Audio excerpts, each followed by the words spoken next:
Hi, welcome to Markets.com. You're watching a special report briefing the Big Three. Day after day, the U.S. auto industry is making headlines as the bailout of the Big Three seems to be the preferred water cooler buzz. At the same time, it seems to be a topic that divides the nation, as many agree that the government should help the car makers, while others suggest they simply drop dead. Now, this is nothing new. Many, including auto execs and the UAW, have blamed the economic slowdown and the credit crisis for the threat of a collapse in the auto industry. And while there is no doubt that the macroeconomic problems have aggravated the company's issues, they are not the trigger. For almost a decade now, GM and Ford have been in constant restructuring, while Chrysler has been in trouble since the day it merged with Daimler. Many of the problems facing the car industry today are the same ones they faced since the late 90s. To begin with, it seems that the American consumer is convinced that American cars are inferior to those manufactured in Japan and Europe, for which U.S. car makers can only blame themselves for neglecting quality for so many years. And while the quality of cars produced by U.S. automakers has improved greatly since the turn of the decade, many customers have not returned. In the past, they would produce cars that were unattractive and many people had no interest in purchasing, although most would agree that the cars they produce today are more eye-catching, with the problem once again being that some of the customers they lost have yet to come back. In the 90s, with the booming stock market and low gas prices, people were all over SUVs and big trucks, as these vehicles were big margin makers for the Big Three, which thrived at the time.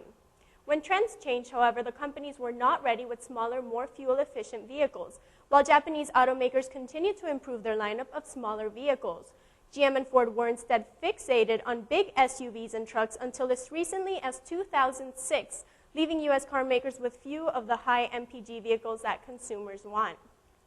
It must also be recognized that companies' cost structures are too high, which is a huge challenge as they cannot make competitive vehicles at a profit.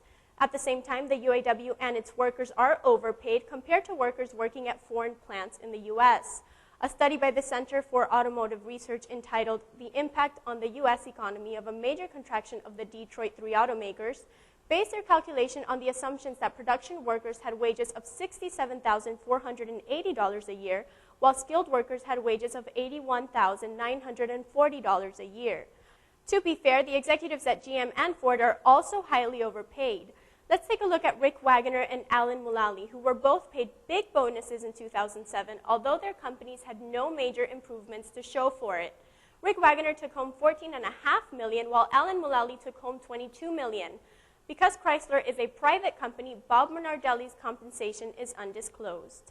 The management at these companies has failed for many years. While Bob Nardelli and Alan Mulally are relatively new, Rick Wagoner has been at GM since 1981 and has been CEO since 2000, meaning that he has been at the helm of GM through all of its recent failures.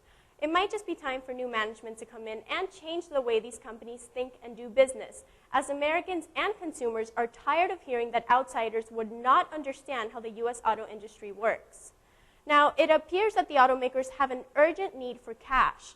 GM, for one, looks like it will have trouble making it to 2009 without help from the government. While there is no doubt that the companies would have always had trouble raising money given the situation they face, the credit crisis has made this worse. Let's go over a few facts that the auto industry would like you to know, as they use these figures to argue that they deserve $25 billion in cheap loans. The Big Three employs 239,000 Americans and provides benefits for 750,000 retirees, while 2 million U.S. citizens rely on the auto industry for health care. In 2007, the auto industry purchased $156 billion in parts and services that provided jobs in all 50 states.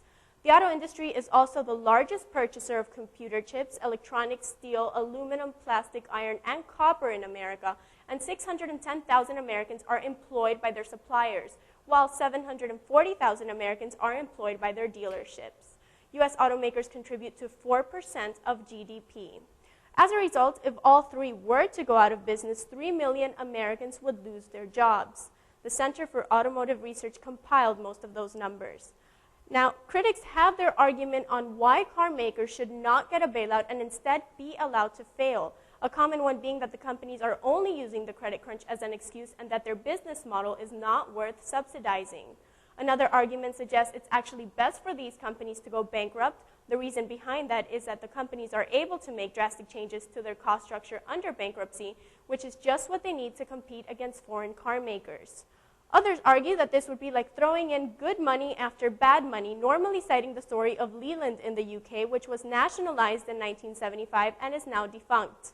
And then there are the laissez-faire people who argue simply that in a capitalist system, companies that can't compete are inefficient and fail. Now, to wrap this up, while the troubles for GM, Ford, and Chrysler are well documented, their importance in the US economy is also well known. Their failure, if allowed, will have a huge impact on the US economy. On the other hand, pouring money into the automakers that have struggled for so long is a huge risk for a government that may never see that money again, as there is nothing to prove that these companies will become viable businesses in years to come.